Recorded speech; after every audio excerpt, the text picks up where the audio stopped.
Decluttering decluttering decluttering, ये ना charger रख लेती हूँ तो इस तरह से तो काम नहीं चलता है।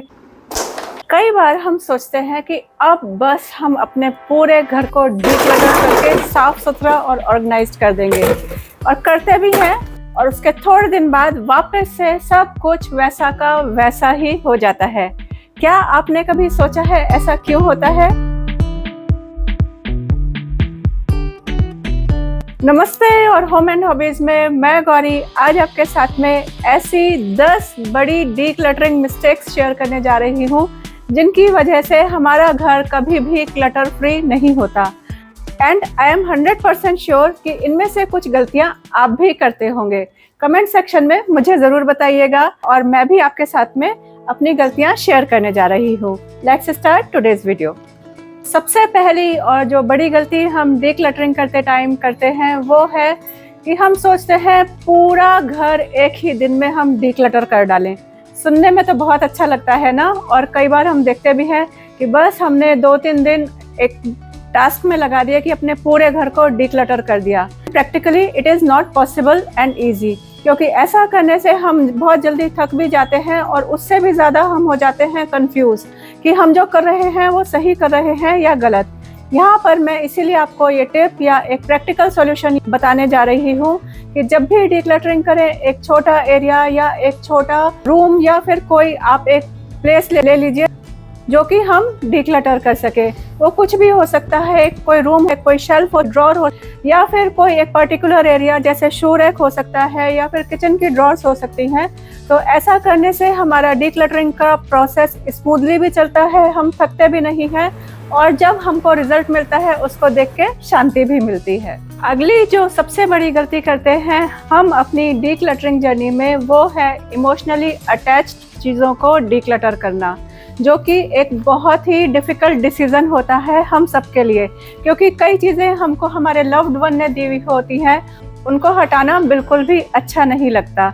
या फिर कभी हम ट्रैवल पे जाते हैं तो वहाँ से सोवेनियर्स लेके आते हैं सोच के कि हम इसको अपने फ्रिज के ऊपर लगाएंगे या फिर अपनी शेल्फ में रखेंगे तो हमको वो उस जगह की याद आएगी और हमारी कुछ स्वीट मेमोरीज उनके साथ में अटैच्ड होती हैं। लेकिन ये सब जो चीज़ें होती हैं after a time fade out हो जाती हैं या फिर देखने में अच्छी भी नहीं लगती, फिर भी हम इनको संभाल के रखते हैं कि नहीं, ये हमारी एक स्वीट मेमोरी है, हमको इसको नहीं हटाना है।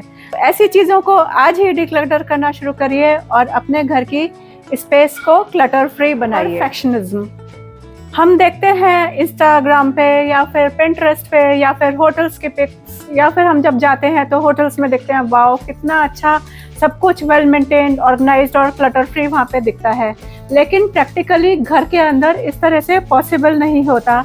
हस्बैंड वाइफ या फिर बच्चे भी होते हैं घर में, तो कैसे उस घर में टॉयज़ नहीं बिखरे हुए आपको मिलेंगे, या हर एरिया घर का बिल्कुल डस्ट फ्री हो सकता है। कहीं ना कहीं आप सुबह डस्टिंग करिए, शाम तक वहाँ पे धूल आ जाती है, क्योंकि हमारे घर में उस तरह से नहीं होता कि 50 लोग काम करने में उस एरिया को खाली मेंटेन करने में लगे हुए हो। इसीलिए कभी भी डीक्लटरिंग को शो ऑफ मत समझिए, इट्स अ कंटिन्यूअस प्रोसेस। आप अपने प्रोग्रेस पर ध्यान दीजिए, ना कि परफेक्शन के ऊपर। पहले से ही स्टोरेज ऑर्गेनाइजर्स या फिर कंटेनर्स मंगा के रख लेना। ये सब प्रोडक्ट्स भी तभी काम में आते हैं जब हमारा सामान लिमिटेड हो, हमारी जो चीज़ें हैं वो लिमिटेड हो। अनलिमिटेड चीज़ों के अंदर ये सारे ऑर्गेनाइजर्स और कंटेनर पूरी तरह से फेल हो जाते हैं। इसीलिए जब आप जिस एरिया का डीक्लटरिंग कर लें उसके बाद ही उस एरिया के लिए कोई ऑर्गेनाइजर या फिर कंटेनर मंगाएं। अदरवाइज अगर आप पहले से ही इनको मंगा के रख लेते हैं तो वो भी एक पूरी तरह से आपके घर में क्लटर ही क्रिएट करता है। कभी काम आएगा सिंड्रोम, ये ना चार्जर रख लेती हूँ, आजकल तो पता नहीं कब कौन सा चार्जर काम में आ जाता है। ये वायर तो कभी रिपेयर में काम में आ जाएगा, इसको भी रख लेती हूँ। इस तरह की गलतियां हम अपनी डीक्लटरिंग जर्नी में करते ही रहते हैं, मैं भी करती हूँ, मैं आपको कई बार बता चुकी हूँ। लेकिन अगर कोई चीज़, कोई आपका इस तरह का वायर या फिर चार्जर या फिर जो भी आजकल ये इलेक्ट्रॉनिक्स के साथ में हमारी चीज़ें आती हैं, उनको आपने अगर 6 महीने साल से यूज़ नहीं किया है तो तुरंत ही उसको डिस्कार्ड कर दीजिए। 99% चांस है कि वो वापस से कभी काम में नहीं आने वाला है, क्योंकि जितनी बार भी आप कोई नया प्रोडक्ट खरीदते हैं उसके साथ में आपको नया ही लेना पड़ता है, या फिर जब आप उसको ढूंढने जा रहे होते हैं वो आपको सेम टाइप का नहीं मिलता है। जैसे B2C चार्जर होते हैं या फिर C2C चार्जर होते हैं, या फिर ये अमेज़ॉन प्राइम, इनको भी हम कई बार छोड़ के रख देते हैं कि नेक्स्ट टाइम हम ये प्राइम की स्टिक लेंगे तो उसमें काम में आ जाएगा, लेकिन तब तक उसका पूरा कॉन्फ़िगरेशन चेंज हो चुका होता है, तब वो चीज़ हमारे काम भी नहीं आती है। Discard them now and feel the change. अगली गलती जो हम डीक्लटरिंग प्रोसेस में करते हैं वो है अपना क्लियर गोल या विज़न नहीं रखना। हम जो भी कुछ डीक्लटर कर रहे हैं अपने घर के अंदर, उसके लिए हमारा पर्पस क्या है, अगर ये पहले से ही क्लियर नहीं होगा तो कभी भी हमारा ये प्रोसेस सक्सेसफुल नहीं हो सकता है। हम मिनिमलिज्म की तरफ बढ़ने के लिए ये सब कर रहे हैं, या हमें इजी टू क्लीन घर चाहिए इसके लिए ये कर रहे हैं। अगर हम अपना विज़न पहले से ही क्लियर करेंगे, अपने से ये पहले ही क्वेश्चन करेंगे, तो हम उसी तरह से डिक्लटरिंग करेंगे और हमारा ये प्रोसेस करना सक्सेसफुल रहेगा। फैमिली को इंक्लूड नहीं करना। आप अकेले ही पूरा दिन लगे पड़े हैं कि आज ये भी सफाई कर लूँ, आज वो भी सफाई कर लूँ, यहाँ से ये डिक्लटर कर दूँ, वहाँ से वो डिक्लटर कर दूँ, लेकिन आपकी फैमिली उसमें आपका सपोर्ट नहीं कर रही है, तो आपकी ये पूरी जो आपने मेहनत करी है बेकार हो जाती है। क्योंकि जब तक आप फैमिली को समझाएंगे नहीं, बताएंगे नहीं कि डीक्लटरिंग करने से ना सिर्फ हमारा घर अच्छा लगता है, बल्कि हम मेंटली भी स्ट्रेस फ्री रहते हैं और घर के अंदर पॉजिटिविटी आती है, तब तक वो आपको सपोर्ट नहीं करेंगे। तो इसीलिए अपने फैमिली मेम्बर्स को भी अपनी डीक्लटरिंग जर्नी में साथ में इंक्लूड करिए और मुझे कमेंट सेक्शन में बताइए कि आपके साथ में आपकी इस डीक्लटरिंग जर्नी में कौन हेल्प करता है। कि मैंने आपसे अपने इंट्रो में पूछा था कि आप इनमें से कौन कौन सी गलतियां करते हैं, मुझे कमेंट सेक्शन में बताइएगा। मैं आपको अपनी गलती सबसे बड़ी जो करती हूँ वो बताने जा रही हूँ। वो ये कि जो भी सामान मैं डीक्लटर कर लेती थी पहले, उसको मैं बहुत टाइम तक एक कॉर्नर में किसी रूम के रखे रखती थी कि जब ये पूरा बैग भर जाएगा या फिर मैं उस एरिया में जाऊंगी तब उसको डोनेट कर दूंगी, तो वो सामान भी एक क्लटर के जैसा ही पड़ा रह जाता है या फिर हम भूल जाते हैं। ऐसी गलती हमको नहीं करनी चाहिए। मैक्सिमम टू मैक्सिमम हफ्ता 10 दिन उस सामान को आप रखिए जो आपने डीक्लटर किया है। उसके बाद आपने उसके लिए जो कुछ भी डिसीजन लिया है उसको घर से हटा दीजिए। जो मिस्टेक हम करते हैं कि अपने आप को कभी रिवॉर्ड नहीं करना। रुकिए, इससे पहले मैं आपसे क्वेश्चन पूछ लेती हूँ। जैसे कि मेरी आदत है आपसे कुछ इंटरेक्शन करने की। मैं इतनी देर से कई दिनों से सोच रही हूँ, मैं डीक्लटरिंग के ऊपर वीडियोस बना रही हूँ। डीक्लटरिंग, लेकिन डीक्लटरिंग को हिंदी में क्या बोलते हैं मुझे ज़रा कमेंट सेक्शन में बताइएगा। मैं भी सोच के रखती हूँ, नेक्स्ट वीडियो से मैं वो बोलना शुरू करूँगी या आपके रिप्लाईज़ को मैं अपनी कम्युनिटी पोस्ट या फिर कमेंट्स में ज़रूर पिन करूँगी। तो चलिए वापस आ जाते हैं पॉइंट के ऊपर। जैसे कि मैंने आजकल अपने टास्क में लिया है कि मैं एक एक करके अपने घर की सारी ड्रॉर्स को क्लियर करूँगी। डेली मैं उनको पेन डाउन करती हूँ कि आज मैंने बेडरूम की ये वाली ड्रॉर को डीक्लटर किया है और मैं उसको करके बहुत खुश हूँ, क्योंकि इसमें से ये मैंने इसके अंदर से फालतू सामान हटा दिया है।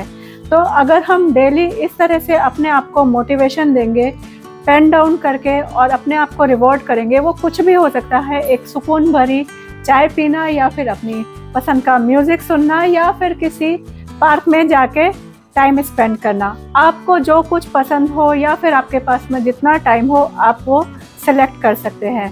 लेकिन जब इस तरह से हम अपने घर के एक एक एरिया को डीक्लटर करते हैं धीरे धीरे, तो हमारा मोटिवेशन भी बना रहता है। क्योंकि जब हम ये काम कर रहे होते हैं, हम किसी को बता नहीं सकते कि आज हमारा इस काम को करने में कितना टाइम लगा या फिर हमको कितना एग्जॉशन हुआ या फिर हमको उसको करके कितना कई चीज़ों से दुख भी होता है। स्पेशली जब हम किसी इमोशनली अटैच चीज़ को हटाते हैं, वो चीज़ आप अपनी फीलिंग किसी के साथ भी शेयर नहीं कर सकते। इसीलिए अपने आप को रिवॉर्ड करना मत भूलिए और अपने आप को हमेशा प्रायोरिटाइज करिए। नॉट प्लानिंग और असाइनिंग प्लेस। डीक्लटरिंग तो हम कर लेते हैं, लेकिन अगर हमने उसकी प्लानिंग नहीं करी है कि इस सामान को अब हमको क्या करना है, रखना है, फेंकना है या फिर किसी को डोनेट करना है, तो हमारी पूरी ये प्रोसेस बेकार हो जाती है। हमको ये सामान किस तरह से प्लान्ड वे में संभालना चाहिए या उसका क्या करना चाहिए, इसके ऊपर मैं एक कंप्लीट वीडियो बना चुकी हूँ, जिसको आप ज़रूर देखिएगा। आपको मोटिवेशन भी मिलेगा और हेल्प मिलेगी। जो आपने सामान डिक्लटर किया है उसको सही जगह पर पहुंचाने के लिए। अगली जो गलती करते हैं हम डिक्लटरिंग करने की प्रोसेस में, वो है कंसिस्टेंसी नहीं रखना। एक दिन तो हम जोश में आए, हमने पता नहीं क्या क्या अपने घर के अंदर से सामान हटा दिया और उसके बाद में 1 महीने तक बिल्कुल छोड़ दिया। तो इस तरह से तो काम नहीं चलता है।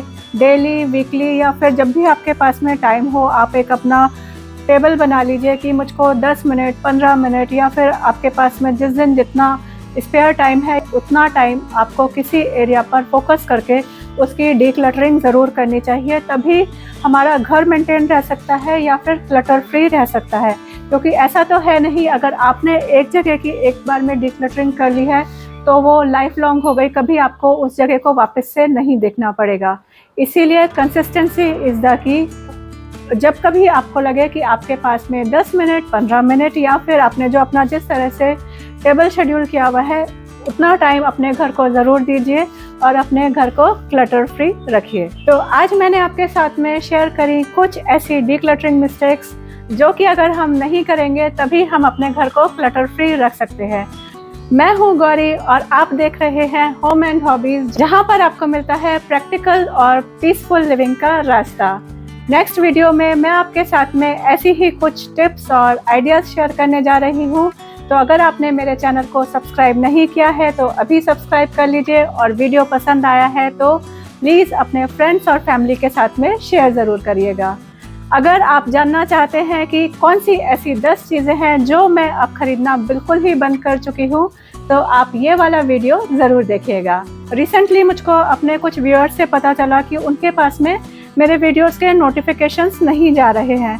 तो प्लीज़ आप एक बार, अगर आपने मेरे चैनल को सब्सक्राइब किया हुआ है, और मैं रिक्वेस्ट करूँगी वापस से कि कर लीजिए, तो आप देख लीजिए कि आपने नोटिफिकेशन बेल को ऑन किया हुआ है कि नहीं किया हुआ है।